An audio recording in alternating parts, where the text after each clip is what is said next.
Auzubillahi minash shaitanir rajeem. Bismillahirrahmanirrahim. Assalamu alaikum and a very warm welcome to all this morning. Eid Mubarak to everyone out there. Eid Mubarak to everyone out there. Once again, I am your host Hajra Satti and joining me is my wonderful co-host Fahim Bangesh. Assalamu alaikum Fahim and Eid Mubarak to you. Walaikum assalam and Eid Mubarak to you too. Khair Mubarak, and you said Eid Mubarak to the viewers from my side as well. Yes. I think every time I say Eid Mubarak, I'm filled with so much excitement because we can't keep calm. It's Eid al-Fitr 2023 and once again, thank you, a great thank to Allah subhanahu wa ta'ala that Allah has offered us this opportunity to observe this Eid al-Fitr 2023. Because definitely the whole month of Ramadan, Yes. you're busy in du'as, you're Yes. busy in prayers, Yes. you're busy in doing all the lovely chores that we do in the month of Ramadan, be Yes. it the charity Yes. work, be it helping out the poor people. And I think this is the day to celebrate, this is the day to observe that celebration, that calmness Exactly. of the heart, which Exactly. we achieve in the month of Ramadan. Exactly. So, Fahim, thank you so much for brilliantly putting it out there. So, as I was coming to the studio today, so I observed a little ladybird in my porch, and so I was reversing my car, and I took up that ladybird and put it back into my lawn because I really didn't want to get it crushed underneath my tires. And a thought crossed my mind, and I said, oh, it has been such a while that I saw a ladybird out there. So, I mean, nowadays it's a luxury to see ladybird, fireflies, Yes. jugnoos and butterflies because you don't see or observe the greenery that much as it used to be when Exactly, we were and growing up. fireflies, not at all. It has been Yes. decades. I think Yes. it was in the mid of 90s that I saw a firefly. Yes, that's very and true. ladybugs, yes, I still remember playing with them even in the late 90s, in the early 2000s. There was the green cover in Islamabad. There were a lot of flowers.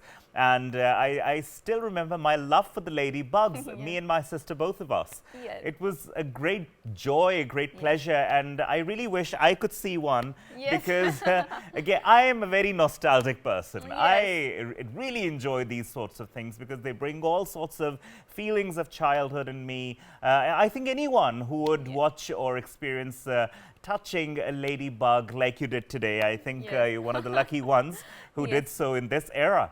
Yes, I think, Fahim, you touched a very important point. So, I think as you age, you start to get more nostalgic. I don't mean to say anything about the age, but I usually don't get that much nostalgic. Well, So, I'm just glad I'm not a woman. Women usually tend to feel very offensive. Oh, okay, They, you know, whenever you talk about age, do you? Okay, so I do talk about age because again I'm not that aged, so I wouldn't hide my age in the first place. So a lot of viewers might not know this, but Fahim often calls me beta whenever I'm calling him. So by this relation, I'm again asking Fahim to please give me Eid because I deserve this Eid and it's Eid al-Fitr. Okay. In my defense, I also call my parents beta at times. Oh, okay, I think you need to grammatically correct yourself because they are not your betas. But having said so, please do not try to take this subject off the list because I need my Eid and I am very relentless about it. Well, we shall talk about it. This is a negotiable subject. Okay, yes. okay. Yeah. But once again, Eid Mubarak to everyone out there. So, Fahim, Pakistan has developed in the recent years a very vibrant cinema culture, right? And so every Eid we see releases of new films where people are flocking towards cinema, and a lot of people might know that Fahim himself is an artist, and we often get to hear his sweet vocals filling up the air in the newsroom, in the set too. So Fahim, do you have plans to go to watch the coming movies of Pakistani movies in the cinema? I really want to because I have been wanting to watch Maula Jatt, you know. Yes. You haven't seen it has it been a yet? huge success. No, I haven't. Oh. But I really want to because everyone who's watched it, they have praised it like anything. And I think we should do it to our cinema culture. We should revive that culture and definitely give a lot of encouragement to all the Exactly. filmmakers who are doing their best that they can. Because I think acting, direction, production, these are things which are not easy. Obviously, they say about all kinds of jobs that jobs are not easy, but when it comes to films and dramas, I mean, especially actors, you know, whatever mood, wherever your mind is, whatever mental place you're at, you have to be in your character. And that's not easy. And I think we have to encourage people. That's very true, and thank you so much for saying that. And I'm really surprised that a wonderful artist like Fahim hasn't seen Maula Jat. So Fahim, I think you need to hurry up and see that movie, because it is one of the brilliant and I would say master stroke of Pakistani cinema. Actually, I have seen that. No, I'll tell you the reason. You know, my wife is a doctor. She often has her calls in the hospital, 18, 20-hour calls. So, you know, we haven't been able to synchronize our time because we don't go and watch the films alone. We have to watch them together. Yes, I think it's a very good tool for bonding, developing bond as a family, because we also go as a family out. And I am a great cinema goer. I love going out to watching movies, because for him, if you see in Pakistan, you do not have that much great opportunities for the entertainments. Either it's hoteling or maybe it's cinema going, right? So whatever opportunities are for the entertainment, I really want to grab those opportunities and go out there. So talking about Maula Jat, it's a wonderful franchise, and I mean the cinema work is so great. For the moment, I felt that I was watching some Hollywood movie, because the visual, the cinematography, everything is great. And also it's an adaptation of the old film, so you see a lot of Punjabi culture being revived there, and also the script that is written, which is also very great. But you know, one thing that I have to say, and I think I will say and express myself, because I have watched the trailer, and I've also met many people who watched the film themselves. You know, the language Punjabi it's very beautiful. And it's not everybody's piece of cake to speak Punjabi. So I think some of the actors, I won't name any, some of them who have been cast in the film, I think more pure Punjabi people should have been cast, you know, just for the beauty of the language. You know how I am with language. Fahim is a very, I would say, pronunciation guru, as I call him, because he focuses a lot on correct linguistics and pronouncing the correct diction out there. But I think the Maula Jat film, there's a general debate, especially among the cinema goers, that how Maula Jat is there to rescue the dying cinema, because after the Netflix and OTT... totally agree with that. And I think it's a huge opportunity for Pakistani cinema to be revived. I completely agree with you there on that aspect. But I'm just talking about the linguistic aspect. That's my opinion. I think I have a right to my opinion. So I think we are all very, excited about, going to the cinemas and watching the movies. And we also want and request all the Pakistanis to please participate in that venture and go out and support Pakistan's nascent film industry, because obviously your support means a lot in reviving that art. And we would, Pakistan has and then it's not just one industry, it's the whole of Pakistan. You're basically uplifting Pakistan to another level. So we have really amazing guests lined up for today's program, and we're very glad that we have been joined by the ambassador of a Muslim country, and it is for the very first time that we have been joined by a Muslim brethren here who will tell us about his own culture, about how the Eid is celebrated in his home versus the Eid which is celebrated in Pakistan. So we are very glad that we have been joined by His Excellency Yerzan Kistafan, who happens to be the ambassador of Kazakhstan. Assalamu alaikum, Eid Mubarak, and welcome to our show, sir. Wa alaikum assalam, Eid Mubarak. Thank you for inviting me. It's a pleasure. It's an absolute pleasure. And joining His Excellency, we have one of our colleagues, one of our fellow news anchors. She is Hira Mustafa. Hira, welcome. Eid Mubarak. Assalamu alaikum. Khair Mubarak, and thank you so much for having me today. And walaikum assalam to both of you. You're looking very fabulous, both of you. Thank you. I thought she was going to say fat. Eid Mubarak to everyone out there. Eid Mubarak to Hira and everyone out there. So we are very glad that we have been joined by Shaz, who happens to be a singer. Assalamu alaikum and welcome to our show. Eid Mubarak to you. Thank you so much. It really means a lot that you guys invited us over this show. Thank you. That's great. That's great. Now, Excellency, you've been in Pakistan for the first time. This is your first Eid in Pakistan, and mashallah, I see you clad in shalwar kameez, and it Yes. gives me immense pleasure to see you in shalwar kameez. You look wonderful in this. How has the experience been? Because you've been spending your Eids in your home country. You've been here and there, but in Pakistan, this is your first time. So how has the experience been? How do you find the people? How do you find the cuisines? How has it been? You know, in general, I must say this is my second Eid in your beautiful country. Oh, I wonderful. see. And whenever people ask me what do I feel about Pakistan, I always say that I feel like home.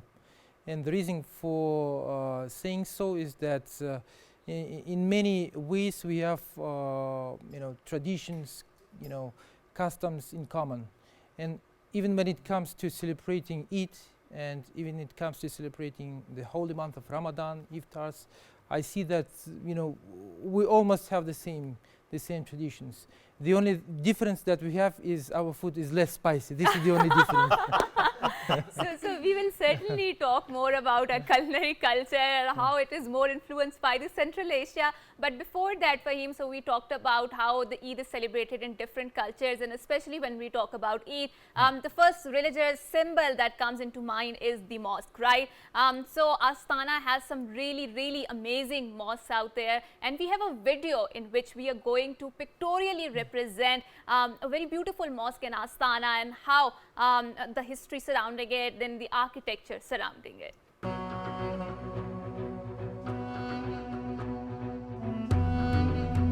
The mosque can immediately make a claim for a place in the Guinness World Records, as it appears to set 6 world records for its unique architecture.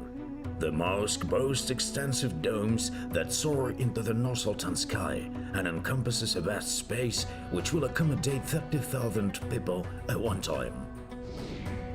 The world's largest medallion of the Haram carpet is 70 meters in diameter. Nearly 5 tons of wool have been processed into the finest fibers and twisted into spirals, so that visitors can enjoy magnificent softness and comfort as they walk into the mosque. 25 million tiny crystals, the size, shape and precise placement of each piece perfectly fit together on this unique Qibla wall, the largest one in the world. Now as you look up to the sky, you will see the main chandelier, the most majestic of all chandeliers ever installed in existing mosques. Kazakh ornament on the African Iruka tree, 17 parts, each of which serves as a separate sash. Together, they make up the most gigantic wooden gate in the world. High minarets and a soaring dome, the most impressive mihrab in the world. Kazakhstan, a country where the doors of temples are open to everyone. People of any nation, religion, age meet in the largest mosque in Central Asia, built at the initiative of the first president of the country, Nur Sultan Nazarbayev. Welcome to the architectural pearl of Kazakhstan.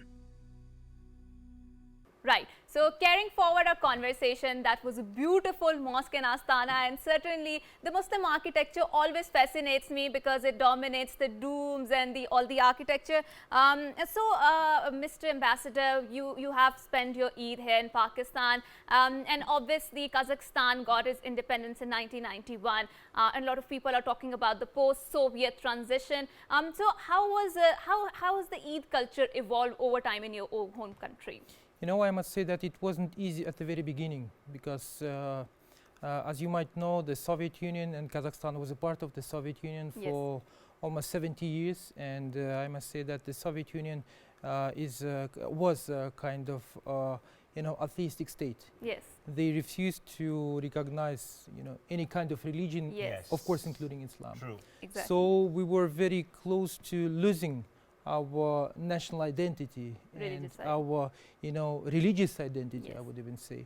But alhamdulillah, mashallah, I'm really happy to say that nowadays what we see, we enjoy, I would even say, the renaissance of Islam. Yes. And for example, if today you will go for Jummah prayer to any mosque in Astana or any city in Kazakhstan, Right. you will see that more than a half Yes. even if not a 70% Yes. of those people, that you will meet in our mosques, Yes. they are young people. Oh, wonderful. So it means that young people are more and more are converted to Islam. Yes. And nowadays, Islam plays a very crucial, very important role in our life.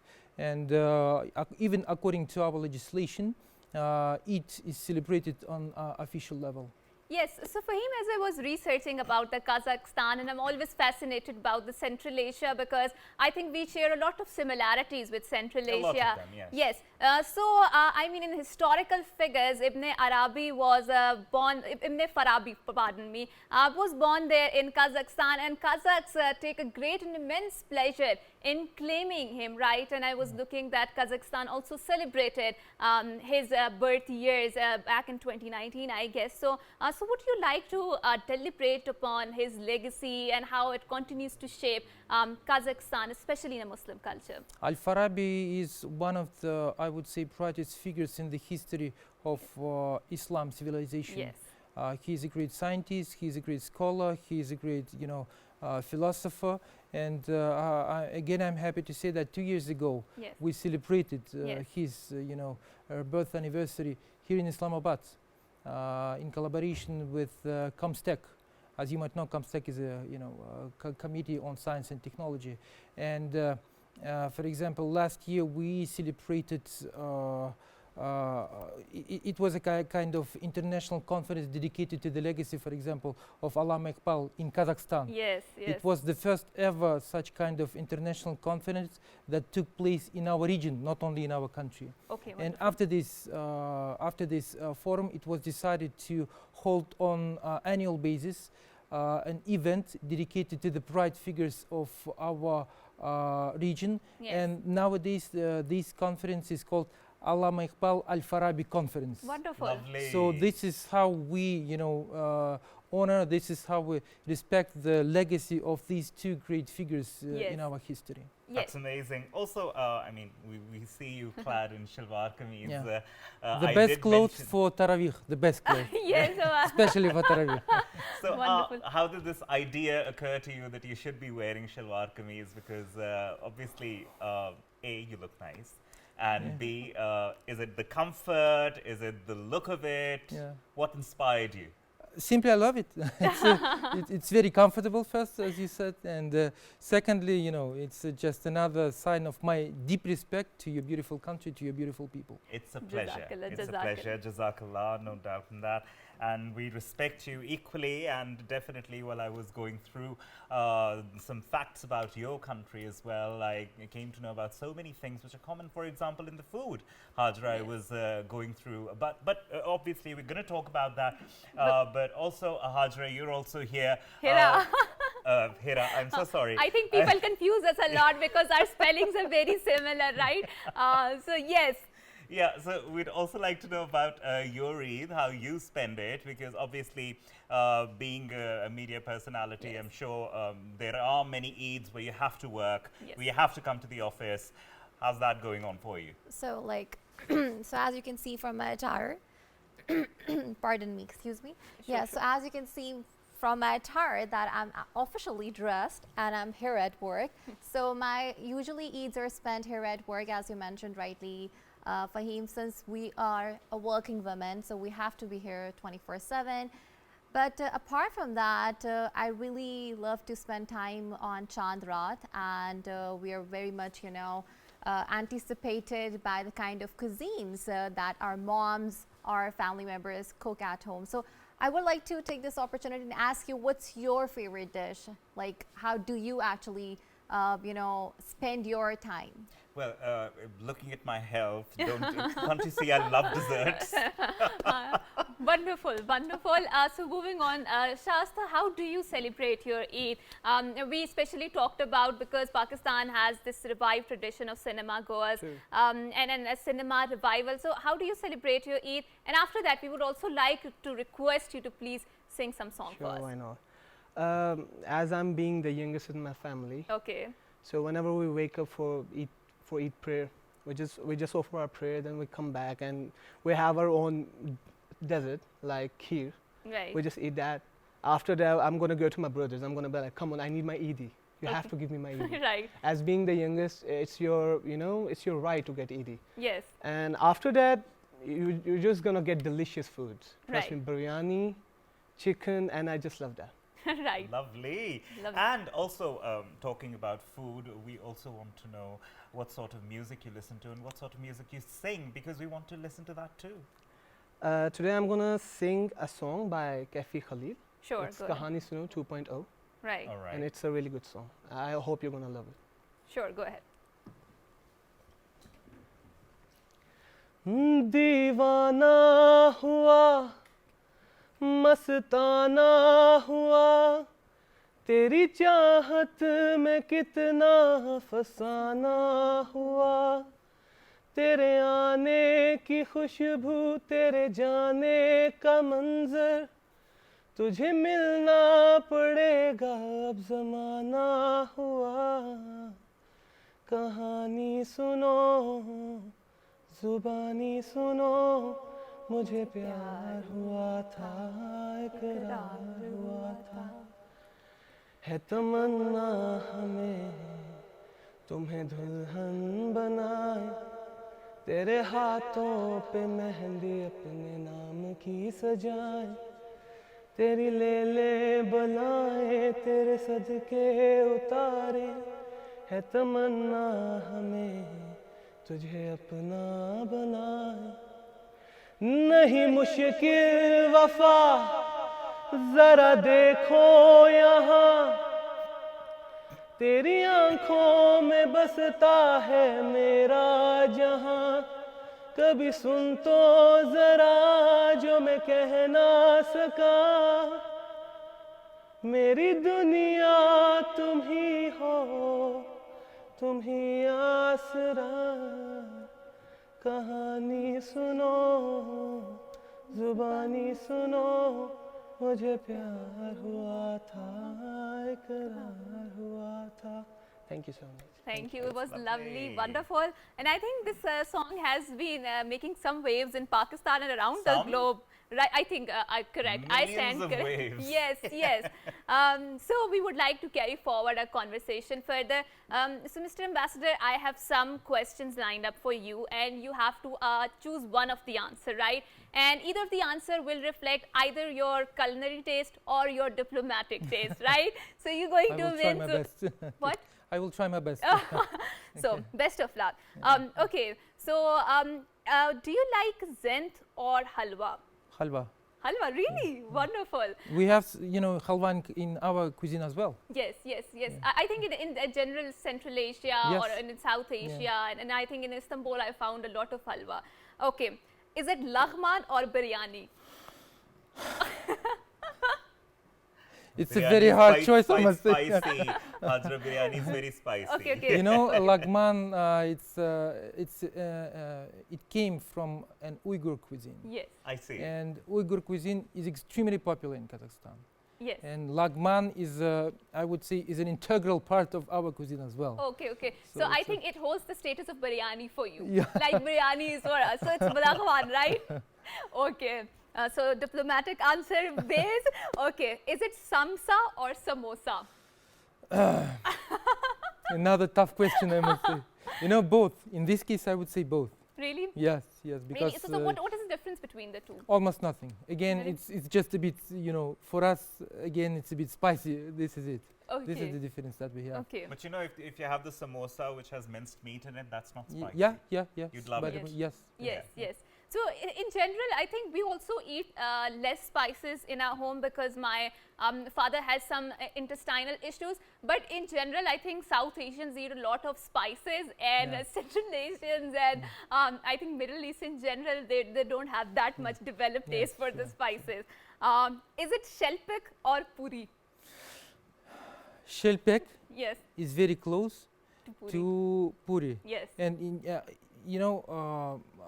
it's very close to paratha. yes, Almost the same. yes. When I just came, for the first time in 2021 to Islamabad, and we were served the local cuisine, I was really, really surprised because I thought that they wanted to please us, but then I came to know this is the same, exactly the same. So again, as I said, we have so many things in common. And paratha and shelpek is, same thing, same, absolutely. Just different names, perhaps? Yeah, then? yes, exactly, just different names. This is it. Yes, yes. So we would also request our producer Saab, so if he could play the pictures, especially at the end of the game, because the cuisine is really lovely and it's very enticing because obviously we have lot of cultural similarities. So is it koirdak or champ? Kurdak. I'm sorry for saying that, but Kurdak Okay, is okay. our kind of. That shows your yeah. deep love for it. You know, in because- fact, we are meat eaters. Yes. Kazakhs are meat eaters, and we even have a joke that wolves are on the second place in meat eating, and Kazakhs on the first place. Also, I'd like to ask something because I went to Balochistan very recently, and there they dehydrate the meat Yes, and then they yes. have it. And it's considered to be one of the best dishes of Finest, Balochistan, yes. right? So, and I found that about Kazakhstan as well. You people dehydrate the meat and have it. So, have you tried Balochistan? I was in Quetta once. It was about half a year ago, and I tried different, dishes. And again, I found a lot of similarities in terms of cuisine. Because, while I was reading about Yes. Kazakhstan, they spoke about dehydrated Yes. meat, and Yes. Yes. I had actually tasted, and it Yeah. tastes amazing. Yes, yes. So I don't know if anyone has ever tried the Balochi champs because they are really, really good. I'm not that much of a lover of the the meat, but the champs really very good. And I think Fahim belongs to that region where he eats a lot of meat, right? Yeah, all Pashtuns Pathans are extremely fond of the beef and the mutton Kebab. and everything. Kebab, exactly. It's just amazing, and I can't help myself if they're in front of me. Yeah. Yeah. Okay. Lastly, is it borsak or gulab jamun? Sorry, Borsak. You know, your expressions on her questions are priceless.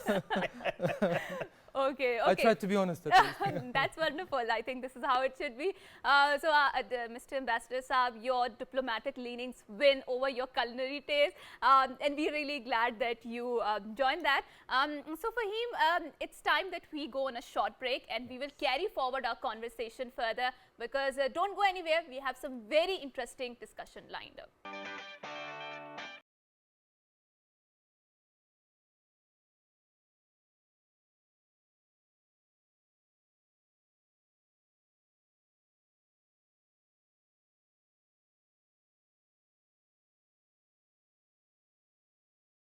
Our Eid special transmission. Well, we have some very interesting guests with us in the studio as we were having a very nice discussion. And now we have another guest with us in the studios. We have Miss Anushe Essen, who happens to Yes. be a singer, and we would welcome her. Assalamu alaikum, Eid Mubarak to you. Assalamu alaikum, Eid Mubarak. How Khair are you Mubarak. doing? Khair Mubarak, I think Alhamdulillah, it's been going great. So Anushe, we would like to request you and first of all ask you, how do you celebrate your Eid? What are your Eid rituals? And then also we would like to, request you to sing a song for us because it's Eid and we can't keep calm. Of course. Okay. Well, the first day of Eid is obviously very hectic. Yes. We wake up at Fajr, we're immediately making breakfast for the family. And then making sure that everyone gathers around for Eid prayers. Right. It's a very hectic day, definitely. Right. And obviously we're traveling around all of Islamabad, visiting family, so it's a lot of fun. It's definitely hectic, but it's a lot of fun to finally meet family after a long month of fasting. Wonderful. do you also celebrate by singing at home and for family? Oh yeah, definitely. They always have requests for me to sing a certain song. And do you take extra Eid for singing the song? I've attempted to, they don't let me. At least you don't regret that you haven't attempted to. Yes. Yes. So please So yeah, go ahead. what are we listening to? I will be singing Flowers by Miley Cyrus. All Sure. right. Sure, go ahead. So I think Fahim has a great taste for the song and singing. So Fahim, which song or genre, I would like to characterize it exactly in which you had more grip on? I would say ghazals. Okay. I would say some slow music. Not really sad, but Okay. slow romantic music and ghazals. Okay. That happens to be my area. Oh, okay. Okay, so Anusha, please go ahead. We were good we were gold, kind of dream that can't be sold. We were right till we weren't, built a home and watched it burn. I didn't want to leave you, I didn't want to fight, started to cry, but then remembered I can buy myself flowers, write my name in the sand, talk to myself for hours, sing things you don't understand. Sorry, Okay. may I redo that, or is that like... Okay, so thank you so much for singing, and I think we will continue to request you to sing a song. So we want to carry forward a conversation. So Hiram, since it's Eid, and obviously as you mentioned that we are working people, and media has no holiday, it works 24/7. So how much Eid have you been able to collect, and please give me some tips how to extract Eid from the newsroom. Oh my God. Well, that's a difficult question, Hadra, I must say. I mean, for that, you have to put in a lot of effort in convincing people.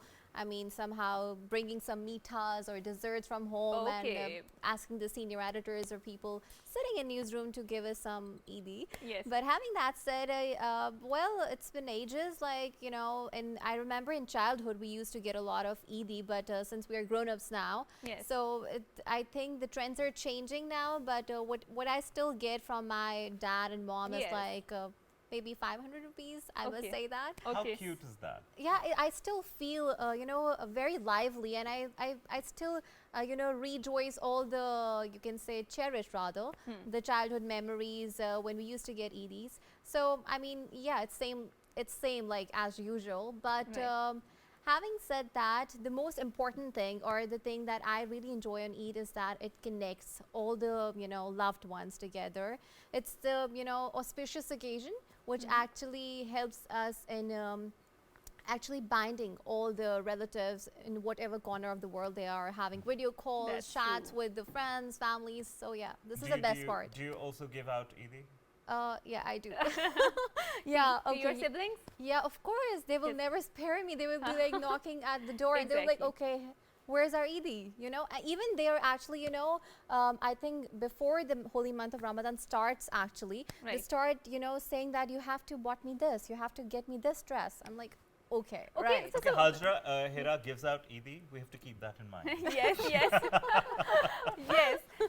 So, Mr. Ambassador, we'll come to you, sir. So, in Pakistan, we have this culture of dastarkhan, right? So, we have this long sheet where people sit down in a more, in a way of sunnah, right? And then we eat food together. And it's not just eating food together. It's also a point where we, I mean, bond, and there's social gathering out there. And I believe, when I was doing my research, that Kazakhstan has also very vibrant dastarkhan culture. Is that right?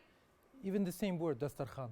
Yes. We call it dastarkhan as well. Yes. So in this term, I must say that I was deeply impressed by the hospitality of you beautiful people. Thank you. And so we much. have the same culture, again, the same tradition, customs in our country.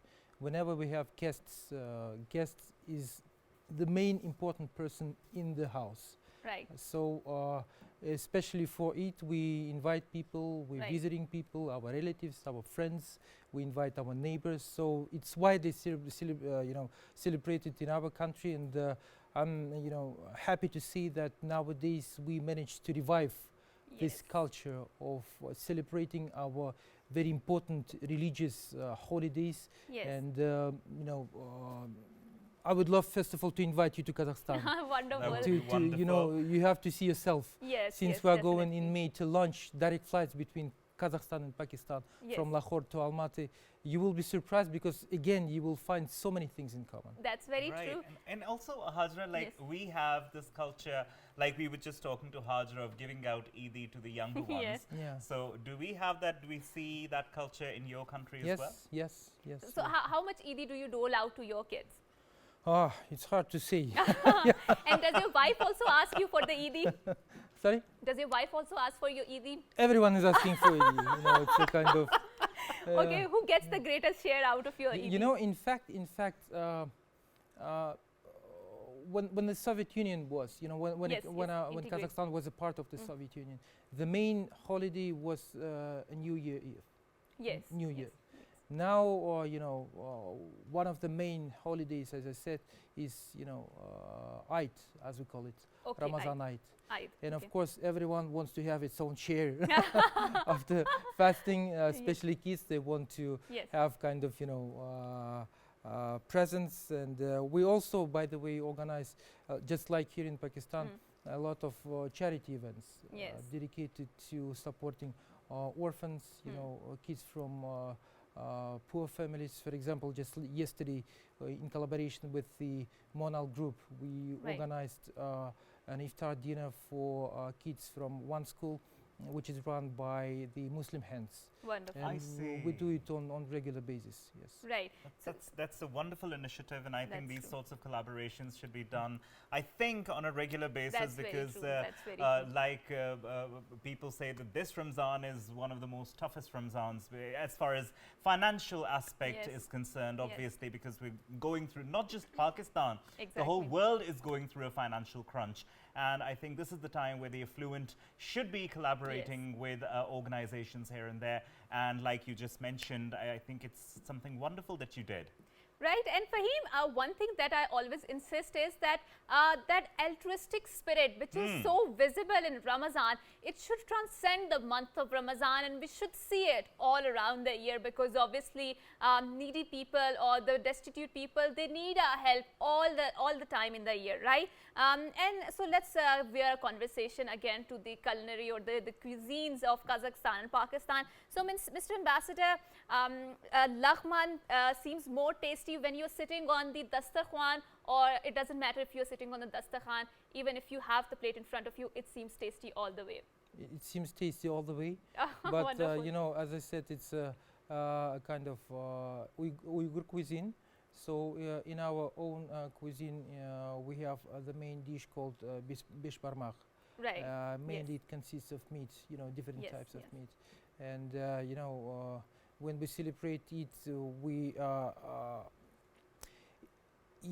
the main thing about Kazakhstan that you should know is that Kazakhstan is extremely diverse society. Yes. Nowadays in Kazakhstan we have more than 130 ethnic groups Yes. representing 18 Yes. faith communities, so you can imagine. And this is the reason why when it comes to celebrating anything, we have dishes from all over the world. Right. And this the reason why I'm saying this is that when we, for example, when we celebrate Eid, you can find on our dastarkhan different dishes from different nations, from different parts of the world, and I think it's one of the greatest assets that we have in our country. Right. Yeah, that's so amazing to Yes. hear. Also, I wanted to know, as far as inclusivity is concerned, as far as different religious celebrations are concerned, how far does that go in Kazakhstan? So we are only 19 million people, less than Karachi. But Right. at the same time, as I said, our society is very diverse. 70% of our population are Muslims. Yes. Then yes. about 20% are Christians, and then other religious minorities. And I'm happy to say that we managed to avoid any conflicts based on ethnic or religious background. Lovely. And again, we consider this achievement as one of the greatest assets because it helps us in terms of developing our own statehood. And people live in peace and harmony in our country. And and it was one of the main reasons why, for example, in 2003, upon the initiative of our first president, we launched so-called Congress, the Congress of World and Traditional Leaders. And on every 3 years, we invite from all over the world religious leaders to meet in Kazakhstan and to discuss the issues that we have. Last summit, religious summit as we call it, took place last year. And Pakistan is an active player in this term, and we had a delegation headed by His Excellency Qibla Ayaz, who is the chairman of the Council on Islamic Ideology, Yes. as well as with the Minister of Religious Affairs, Yes. Mr. Maqbool. And we had great discussions, and I do believe that such kind of events, such kind of initiatives, we should support these initiatives, because the main idea is to develop and to make it sustainable. I mean, interreligious dialogue. Absolutely. The more we know about each other, Yes, the better we understand, and this mutual understanding will help us in terms of addressing those conflicts, unfortunately, that we face today. Yes, definitely. Thank you so much for very brilliantly putting it, because Islamic civilization, if the world wants to know what multicultural, a pluralistic society was, I think they should revert back to the Islamic civilization, because there's some very great names like Samarkand, like Bukhara, and how these societies flourish, and how there was a very flourishing literary tradition there, like we talked about. Al-Farabi and all of these great names, and Sufism emerged from the Central Asia in the first place, right? Yes. And then we are very excited whenever we listen to the term Sufism, because Pakistan has also a very vibrant Sufi culture here. So, Mr. Ambassador, talking more about the, meat and about the cuisine and culture here. So, when I went to Turkey, I felt that they had a different sort of the way they cooked the meat, it was very different, and it smelled very different as compared to in Pakistan. So do you feel that same difference back in Kazakhstan versus the Pakistani meat here? Yes, definitely. And as some experts say, it is also because of the climate differences. Okay. In our country, we have freezing winters, as you might know. It can, temperature can go down to minus 40, 45. Right. It's the climate, and I think it's the spices as well that we Yeah, use in sure, of Pakistan. course, definitely. Of course, No, that changes a lot. Anyway, Yes. it influences the quality. It's not about the quality of meat; it's about taste of meat. Yes. True. Yeah. Well, sir, thank you very much, Excellency, for Thank you coming so in much. here, for taking out time. It's an absolute pleasure that you came here. Thank you for having me. And seeing you in our dress gives Thank us you. immense Thank you. pleasure too. You made this gesture, Lovely. made us really happy. Yes, Thank you that's so much. Hira, thank you very much for coming in Thank and you so taking much. out time. And finally, we come to you, and we'd love to hear something from you before we move on to our next segment. Sudhe. I'm going to be singing Sweater Weather by Sure. The Neighborhood. Sure, go ahead.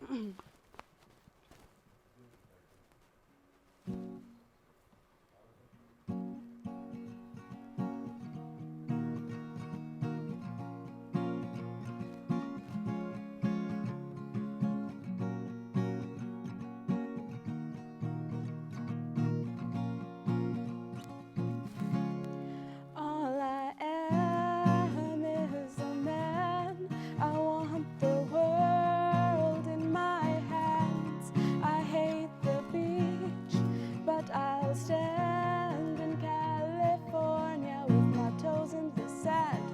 Use the sleeves on my sweater. Let's have an adventure.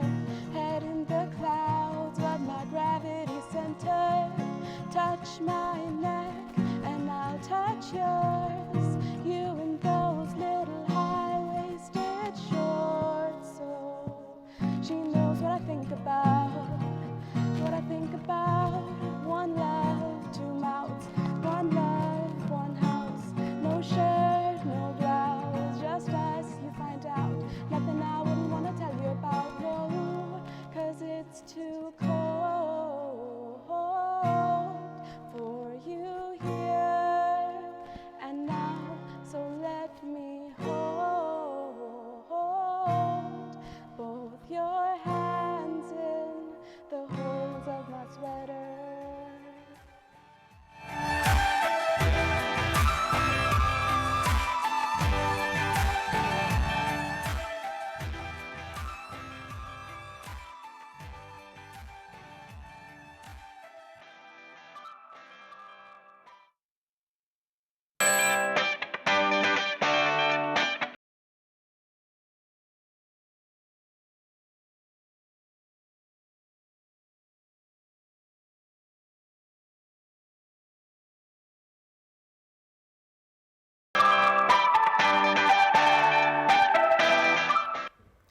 Welcome back to World This Morning with Fahim Bangush and Hajra Sati. And as we were telling you, we have wonderful guests for our second segment as well. Obviously, we have two segments of our Eid show, as we were telling you earlier as well. And definitely they are supposed to be and will be fun-filled. I'm sure you're going to enjoy this one very much. That's very true, and I think we should formally kickstart our segment and introduce our guest, because we're very glad that we have been joined by someone who has been with us for the entire Ramazan, and he has been spreading the spirituality, guiding us about how to spend your Ramazan and what is the importance of Islam as a deen for us, because I always say Islam is not just a religion, it is also a way of life, how to practice your life as a human being. So we're very glad that we have been joined by our favorite religious scholars, Imran Sandhu Saab. Assalamu alaikum, Imran Saab. Eid Mubarak to you. Eid Mubarak, sir. Khair Mubarak, Khair Mubarak. Nice, It's nice. so wonderful to see you here on Eid, because usually we see you on Rabiul Awwal or during Ramzan or Muharram for that matter. So today you're here with us on Eid Day. How do you feel? It's a day of getting our rewards. Yes, that's very Beautifully true. said. Okay, so then joining Imran Sandhu Saab, we have Abdul Wahab Saab, who are very favorite guest, and he often joins us. He's also a motivational speaker. Assalamu alaikum Wahab Saab, and Eid Mubarak to you. वालेकुम सलाम, आपको भी बहुत मुबारक Khair हो. Thank you so Mubarak, much. Khair Mubarak. Wonderful to have you, Wahab Saab. And joining Wahab Saab, we have, of course, I love introducing people from the artist fraternity. We have Sana Malik with us. Sana Malik is a singer. Sana, welcome, Assalamu alaikum, and Eid Mubarak.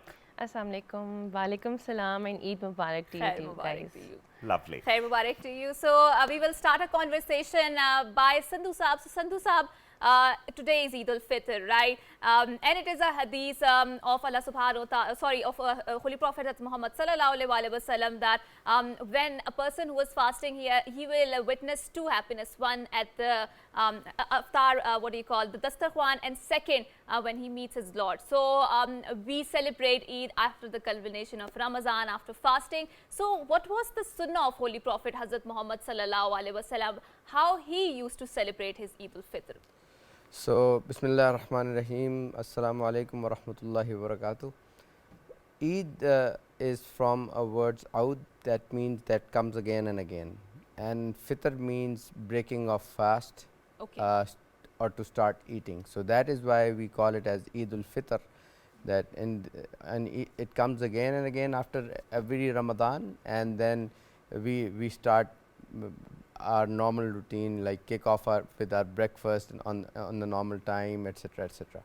So Eid al-Fitr is basically a day of happiness, where we come to the first thing we would do is we would pay our, as everybody would have done it, you know, the fitrana. The fitrana is not today at 250 rupees, and it has different way of calculations through kishmish and, you know, other things. But for the bare minimum is 250 to be paid, and this should be paid after subh sadiq. Okay. And before the namaz of Eid. prayer.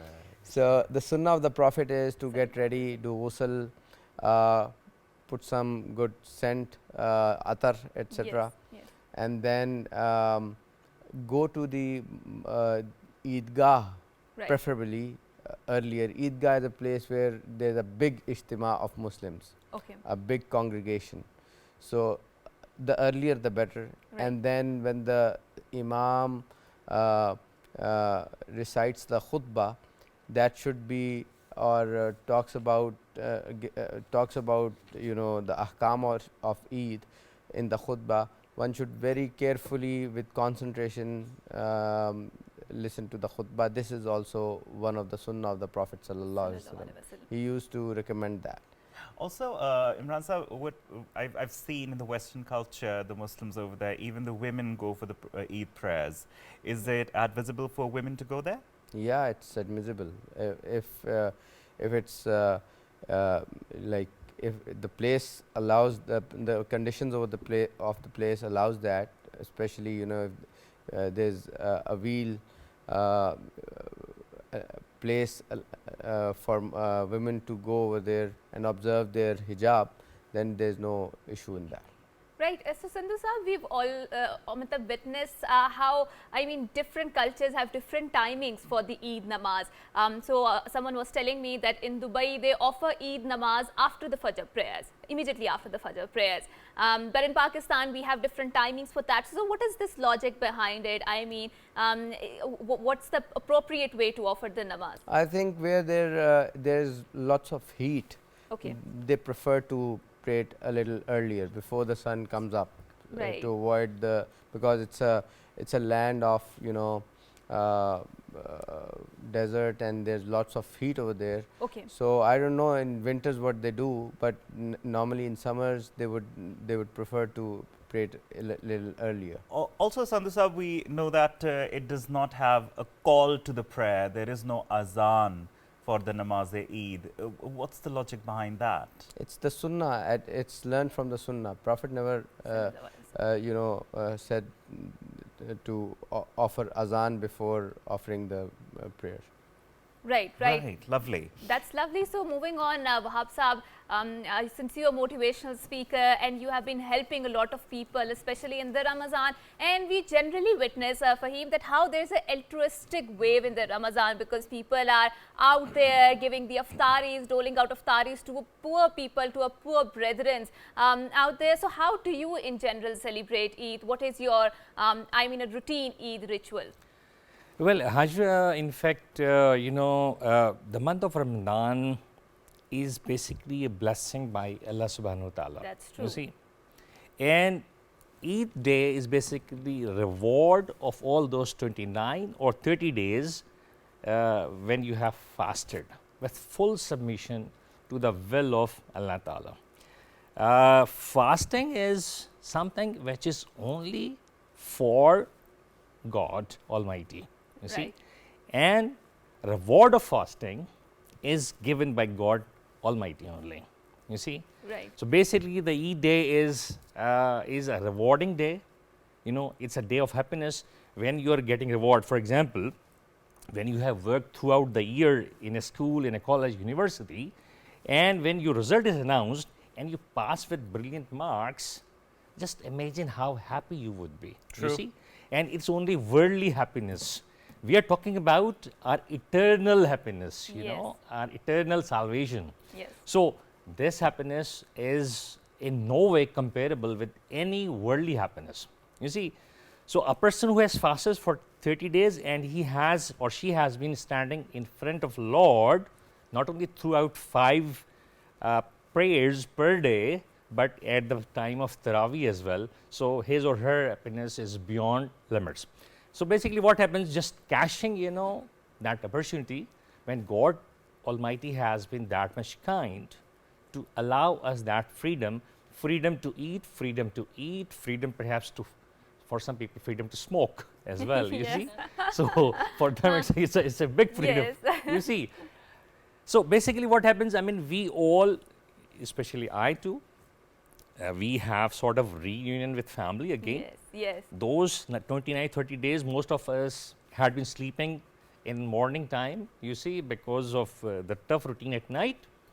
So basically, I mean, we all enjoy, while eating a lot of savory food, you see, and all those are conventional dishes which our women are expert at. At the same time, what you pointed out very well, you know, we have been passing through very difficult times when poor, they needed help. Right. And Alhamdulillah, our society, our rich, our philanthropists, they have been kind that they have been sparing a part of their income. They have been arranging iftar dastarkhans, right? They have been arranging even saharis. So I also, sort of contributed in that effort, and I tried to convince others, my friends, my circle, most of them, they had been contributing to that effort for quite many last years. But this month of Ramadan was special. Why? Because if you look at the market forces, market prices, Yes. this was perhaps one of the most horrible months we have ever witnessed during last 1 decade. You see, so there was more requirement of such philanthropic efforts, and alhamdulillah, I mean, we cannot say that I or we succeeded, but at least we contributed.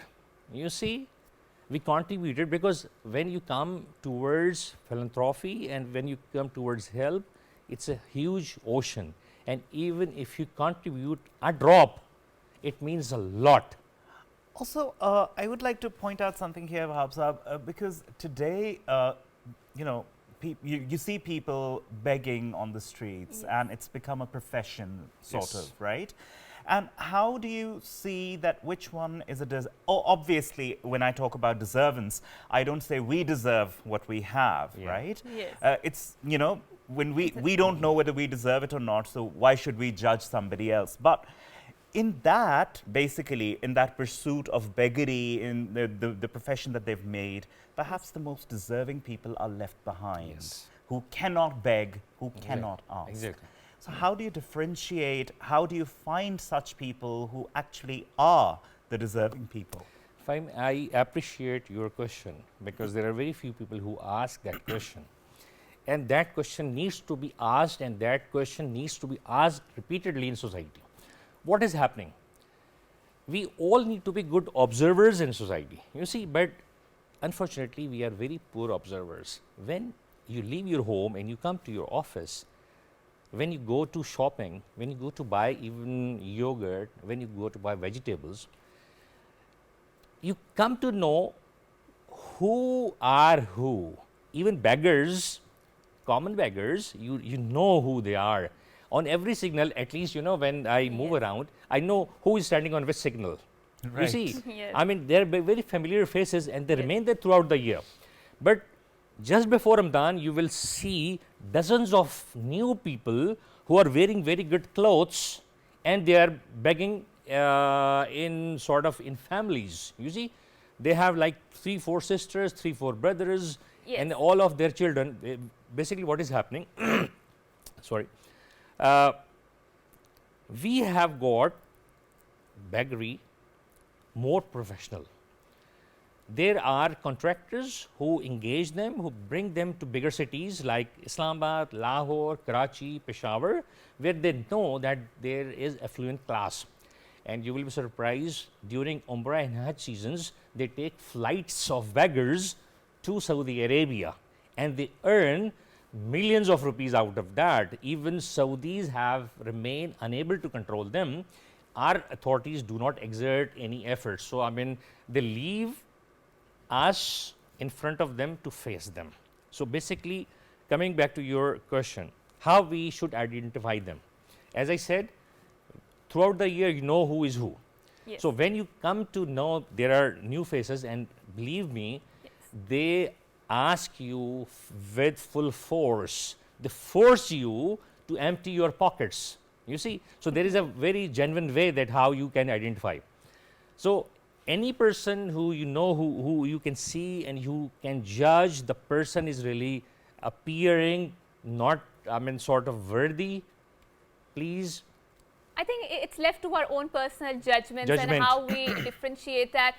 But having said so, especially Fahim, you also have the opportunity to visit abroad, and you would see that people have a different way of asking for money, especially in those cultures, because they're usually displaying some of their art, right? Yes. Either they are singing, or they may be painting something or drawing something, and that's how they're asking for money. But in Pakistan, the culture is very different, and obviously the state has been taking different steps to control that, because there's an entire mafia which is operating at the back of that. So it's very important that we break the nexus of that mafia, because that is profiting off from, I mean, their, what do you call, the beggary, or from their yes, that's true. That's their true. profession, right? Yes. So we will go to Sana. So Sana, Pakistan has a very celebratory culture, right? We celebrate everything, and I think we have been saying that on our show for quite some time. Especially Fahim, if you witness that how Pakistan is an agrarian economy, right? So you will see that how in the sowing of the crops or in the plowing the fields, we celebrate. There's songs and there is entire language, Tappa songs culture. and music. Yes, Yeah, Tappa, yes, exactly. Yes. Exactly. So Sana, we would request you, since it's Eid, to spread the happiness out there, and we would like to hear something from you. Ji, please go Okay, ahead. sure. So there's this song that has been going viral since quite some time. So I'll start off with that. Sure. It's Sure. Kahani Suno by Kafi Khalil. All Sure, right. sure. Okay. I'll sing the chorus part.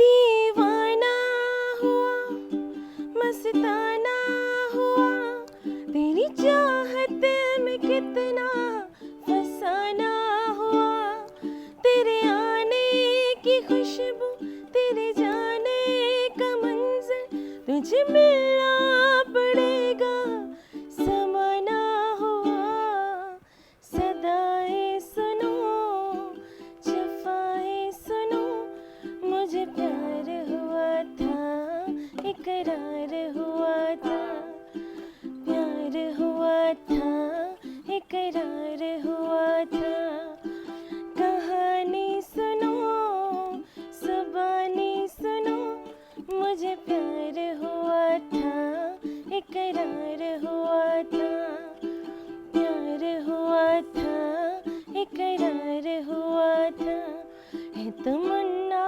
हमें तुम्हें दुल्हन बनाए तेरे हाथों पे मेहंदी अपने नाम की सजाए तेरी ले बलाए तेरे सदके उतारे है तमन्ना हमें तुम्हें अपना बनाए नहीं मुश्किल वफा जरा देखो यहाँ तेरी आँखों में बसता है मेरा जहाँ कभी सुन तो जरा जो मैं कह ना सका मेरी दुनिया तुम ही हो तुम ही आसरा दुआएं सुनो सजाएं सुनो मुझे प्यार हुआ था इकरार हुआ था कहानी सुनो जुबानी सुनो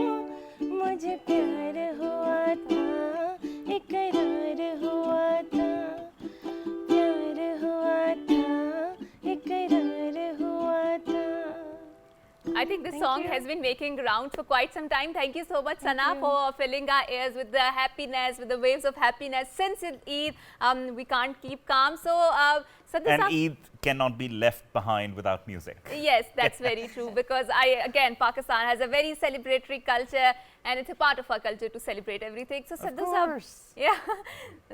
So Santhu Saab, one question before we jump into another fun-filled part of this program, which is about the Eid ul-Fitr, is hinged around the concept of Fitrana, right? And it's a beautiful concept because you see that this concept promotes the circulation of money in the society, and especially the poor people who are left off, who are destitute, who need the help in terms of the monetary assistance. They're not left behind, especially in this Eid. So would you like to shed some light on what was the philosophy behind the Fitrana in the first place? A very pertinent question. So, you know, Medina was called Yasrab before Prophet migrated to Medina. And there were two Eids that the people celebrated, which Allah subhanahu wa ta'ala actually condoned that Eid should be celebrated, but on the day of Eid there were all sort of bad cultural environment in the Eid. So Prophet sallallahu alaihi wasallam stopped that from happening, the love and the lahab and all sort of those cultural defects of that era. Then it was replaced by some kind of an ibadah. So Fitrana was added as a charity that Islam brought to by replacing those bad cultural habits of the society. I see. So this is the story behind it, and it there are narrations, there are narrators that have narrated this thing. The second thing is Eid is not only the happiness of but it also reminds us of the fact that in these 29 or 30 days we refrain from some halal things as well, like eating food is halal, but it was made prohibited Yes. for 30 days. Yes. This actually is a practice of changing your habits as well. So the most difficult and the need to eat in normal days. So without eating, and it is the most natural habit that one has. So if somebody can change this natural habit of not eating for a couple of hours, so it becomes all the more easy to move away from other bad habits like smoking and like bad mouthing, backbiting, having control over your tongue, having control over your other bad habits. So this is the real purpose, like the I would say philosophy behind Eid, that we don't start repeating those bad habits again that we have, and rather we can change ourselves. The other thing is Roza is actually represents a way of life as well. You see that nowadays there's a very populous term known as intermittent fasting. Yes. Yes. Yes. So intermittent fasting is you don't eat, but you can Yes. drink water and so or beverages. Now, with this said, you can there are sunnah fasts as well. Of course, you don't fast on the day of Eid. It's haram to fast on the day of Eid. Yes. But after that, there are sunnah fasts that comes through the narrations and of the Prophet Muhammad sallallahu alaihi wasallam. So we should try to observe those sunnah fasts. So there are 2 fasts in a week. Okay. On Monday and Thursday. Prophet sallallahu alaihi wasallam used to be very regular in fasting, and there are three fasts during the month for ayyamul bees, and Right. that is the 13th and the 14th and the 15th of the moon calendar. Right. And then there are 6 fasts of Shawwal also from a narration, and then there are fasts of Right. So, Dhul Hajj. yes. 10 fasts of Hajj. Okay, thank you so much for saying that, Sandhu Saab. So, I think it's time that we introduce more fun-filled segments or more fun-filled activities into this entire show and make it more brilliant. So, my dear viewers out there, so please stay tuned, and we have the entire day we have lined out all of these activities, all of these brilliant programs. So, we would like to jump on a very amazing game called Never Have I Ever. So, you have your cardboards ready with you, and you have to answer us honestly, right? So, we will start the game. So, first question is, never have I ever lied to my spouse. Yes, Sandhu Saab. Okay, G. Okay, Wow. wonderful. Okay. Wonderful. Okay, so we can tweak it so you to your parents. Okay. Never have I ever. No, it's a lie. Really? How is it possible? What about you, Fahim? Have you lied to your wife? I have once, Okay. but just Only once. once? Really? Once. How is it possible? I mean, you haven't lied, so how is it possible? So let us, please tell us, be honest about it. Okay. So do you want to tell the story behind it, Fahim? Yes, you know what happens is Okay. when you're getting late somewhere and you know that your wife's going to be really, really upset with you. So yes, you have to, just to pacify her, just to, Yes. keep the environment good. Yes. So yeah, So that's not a lie then. well, Technically, it is a lie. And you can see why I said no. No, I mean this. Sadhu Saab, this you are a moral compass. I expect some honesty from you. Please be honest. You have never lied to your wife. How is it possible? Well, that's not a lie. It's according to Hadith that lie is not a lie where you can refrain from fighting Okay, from your okay. wife. For strategic reasons, you know, he's a, See. Ajay, you have forgotten one thing. You asked a question, that, have you ever lied? And what he showed you was this. yes. You see, so basically, one of the words, basically what showed, he accepted, yes, he has lied. I also accepted, I have lied. Am I correct? Yes. Okay. He has lied, I have lied. Okay. But, you know, for good reasons as well. For example, Okay. I do not like one of the lentils. Okay. And my wife, she wants to cook that almost every fortnight. Okay. You see, I have never eaten that lentil throughout my life. And when that comes in front of me, and I am the person who would never say no to any food. Okay. But that lentil has a particular taste. Okay. So when I go to market, I come back, where is that lentil? I would say, oh, I searched it a lot. I couldn't find it in the whole supermarkets. You see. So that's a lie as well. That's a wonderful. Lovely, lovely. Right, okay, so let's talk about another question here.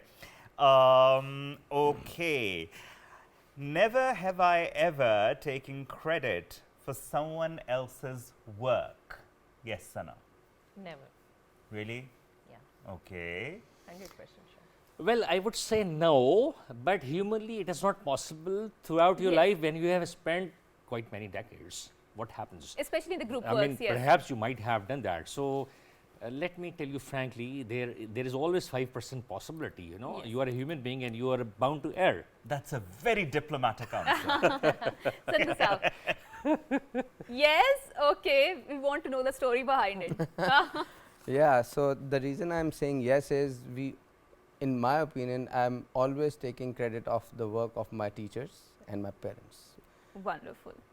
In reality, you know, they've worked for us and I'm taking credit. They made me go to school, so that is why I said yes, but not in that unethical sense. Of course, if somebody does work for me, and so I'll always be appreciative. But normally, you know, in our offices even, when we have a leadership role, we always take advantages from our subordinates, the Yes. work they do, Yes. and we are so thankful to them. Yes. So what about you, Fahim? Well, like Wahab Saab said, that there's always a possibility, and I tend to have a very bad memory. I can't think of a moment when I did it, but as Sandhu Saab put it, if I talk about in that perspective, if I say yes. Yes, yes. Okay, I think it's a yes for me because I do remember that there were certain group work, especially when we were in university days. So I might have free rided in one of the group, right? So I was engaged in some other work, so I didn't contribute it properly. And when group work is involved, obviously you get the collective in numbers out of it. university and Yes. group work, yes, I Yes. agree. I've Yes. done that too because I had Yes. already started a job back then. And, Oh. So, and not to yes. forget all the, you know, everybody around here, the cameraman, everyone, we are taking advantage of their work. Sure, We- sure. we must be true. thankful. That's And That's Eid true. Mubarak to them. Eid Mubarak to them. So never have I ever blamed someone else for my mistake at work. Sana? No. No? Please. Okay. Yes. Yes. Sandhu Saab? No. Fahim? I have. I think I have to. Okay. And I'd like to know your story. Yeah. okay. You're asking everyone their story. Yes, yes. So what happened was that this was not in PTV, this was another job, and I did something wrong, and I asked my then my supervisor told me that this is not how you're supposed to do that. So I said, okay, this is not my mistake because I'm new here, and I tried to blame it at someone else, right? It was not nice of me because obviously whenever you are lying, I think your supervisors or your teachers, they can easily detect that. So don't try to be over smart. I learned that from that mistake. What about you, Fahim? I didn't learn anything because nothing like that happened. Okay, that's wonderful. Wahab Saab, what is your story? Well, Hajra, as I said, this life is very complex, and quite many times we are in such conditions where we can afford to be very truthful, but at times being human beings and we are vulnerable to weakness as well, you know. Oh, yes, we So, are. for example, as you said, I mean, there are 5 students who are collectively working on an assignment, and what happens in front of teacher, and if you have been in a superior position in class, you can always take advantage of that, and you can lie over there. Yes, I was the one who led this. I might have done that role at a second or third position, but over there I just assume first position. Yes, I'm behind this. So I think, I mean, I might have done similar things quite many times in my life. I won't say that, you know, man is not angel. Oh, that's true. You That's see? true. Well, Sana, would you mind singing something for us again? Because we're here, you're here, we're here, and I think Yes. we'd enjoy a lot if you'd sing something for sure. us. I thought we were not done yet. So I think we have to adjust towards our time. So meanwhile, yes, go ahead, Sana, please. So meanwhile, as Sana is setting out her instruments, so I would like to ask Fahim. So Fahim, so since it's Eid, and obviously in Eid ul-Fitr, I mean, men are not that much contributing. I mean, every person has a different story to tell as compared to the That's a Badi very Eid. generic statement Yes. that you're giving there. But yes, I go mean, ahead. in terms of the domestic chores, right, as compared to a Badi Eid, because there's the Qurbani out there and you have to do all of the meat stuff and you have to do that. So what is your, again, contribution towards your home in the non-monetary terms, especially on the Eid ul-Fitr? I support my family in Okay. everything that they do or say. Okay. And there's no doubt that I love my wife. Like Wonderful. anything. Wonderful. And I give her priority over everything. Wonderful. So, yes, that's my contribution, not just on Eid, but towards her life. It's a very diplomatic statement. Yes. You use the word support. You Yeah. didn't say I help. Yeah. Support, you can support from your sofa as well. You see, I'm with you. Continue doing your hard job. Okay, all of these men, they are very strategic in their answers. So please, Sana, go ahead. Okay.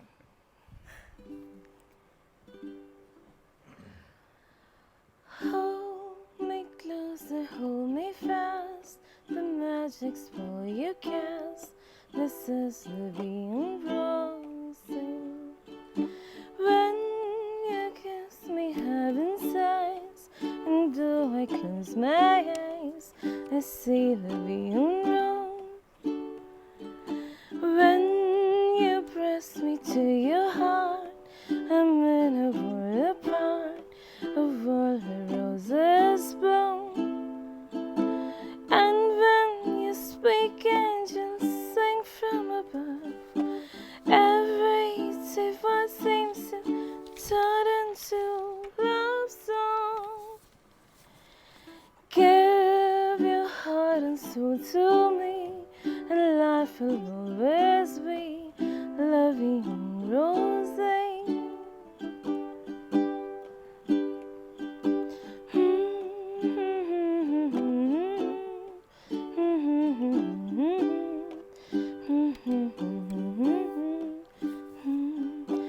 And when you speak, angels sing from above.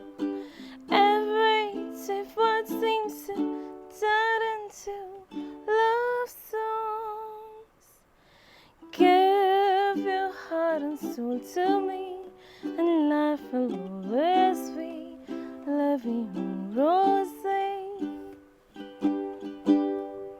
Thank you. Thank you so much, Sana. It was Thank brilliant you. how you filled the waves with the, filled the air with your happiness vibes, and how you, played it was really brilliant. So Fahim, why don't we ask 2-3 questions again before we wrap up our segment? Sure. I'd love to. Okay. All right.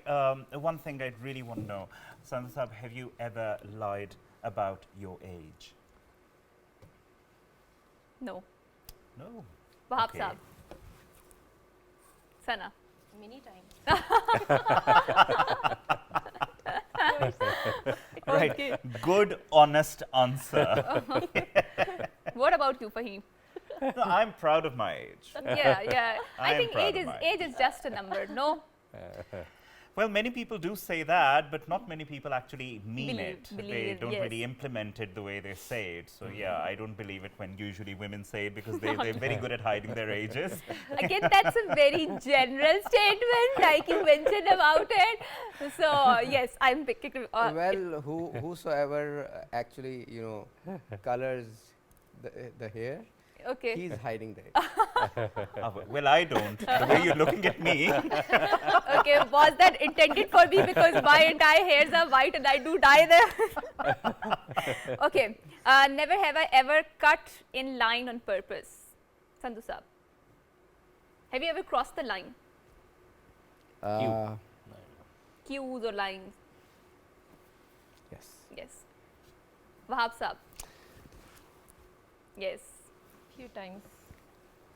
I think it's a yes. Yeah, I think it's for it's a- yes for Yeah. everyone. Yes, because in Pakistan we do have that culture where we do cross the line. Unfortunately, we shouldn't be doing that. But in general, yes, it happens a lot, especially on the traffic and especially. But I generally, Fahim, like this thing about Pakistani culture is that it's very respectful to women out there, Yes. especially in the public spaces. Because whenever you go to the metros or any other public transport, people give you space, even though that you might not need that in the first place. But in general, yes, Pakistani culture is So respectful. I'll narrate a story how I did that. Okay, sure, go ahead. So I was there in Saudi. Okay. I did not do it in Pakistan. I did it in Saudi. Okay.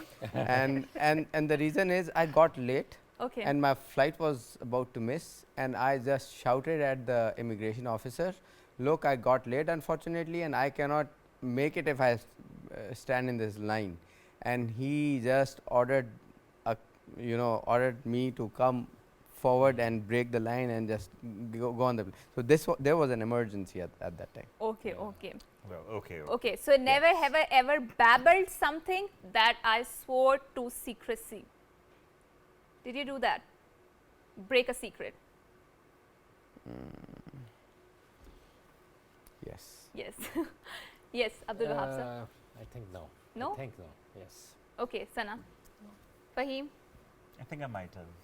Yeah, I think I might have too, but it's not deliberately I did that because I forgot that it was a secret and I told something. Then when I told it, then I came to know that I swore it to secrecy. But again, we really have. As they say, "वो जी मुँह से निकल गई." मुंह से निकले. You know, I think married people cannot claim this. That is why, you know, my wife asked me so many secrets and I have to say, yes, I've never lied to her. I just said that, you know, these questions were really, you know, Overlapping. either or. Lovely, lovely. Okay. So never have I ever texted or taken a call at the movies. At the movies. Wahab Saab. Well, I mean, it might have happened once or twice, you know. I mean, because there are people who won't spare you unless you respond. You know, Yes, that's true. They will destroy your movie. You are sitting there for 1.5 hours and you don't reply or don't text. No, I am busy. You see, that person won't stop. Perhaps he will spoil all my movie. That's why I said I might have, you know, said, you know, I'm busy. I will speak to you later. I will call you later. Right, right. That kind of a short call. Well, short okay, call. yeah. Yes. Yes, I think it happens all the time. So with that, we would like to wrap up our segment and once again say Eid Mubarak to everyone out there. Thank you, Sandhu Saab. Thank you Abdul all Wahab of Saab. you for coming in, for taking out time and making it here and sharing the joy of Eid with all of us and our viewers. It's Yes. an absolute pleasure A that great all of you pleasure came in as here. well. Right. Yes. Absolute pleasure. And I think we will close and wrap up our program by listening to some good music by Sana over here, who's with us. And Sana, we'd love it if you play something for us, sing something for us, because definitely it's the Eid day. And like Hajra would say, we can't keep calm. Yes, yes. And once again, Eid Mubarak to everyone out there. And again, we would like to dedicate this Eid to all our Muslim brethren, especially the ones that are suffering under the oppression of the Israeli forces, of the Indian illegally occupied forces in Kashmir, in Palestine, and to our brothers and sisters who have suffered a devastating earthquake in the Turkey and the Syria out there, and to our own flood victims of Pakistan. who are obviously haven't got rehabilitated as of There's yet. a program to express solidarity Yes. with them as well. So here you go, Sana. Thank you very much, all of you, for joining in, and Eid Mubarak. Okay, so it's all our childhood song by Zuhaib Hassan. Zara Chehra to Dikhao, so I'll be singing this one.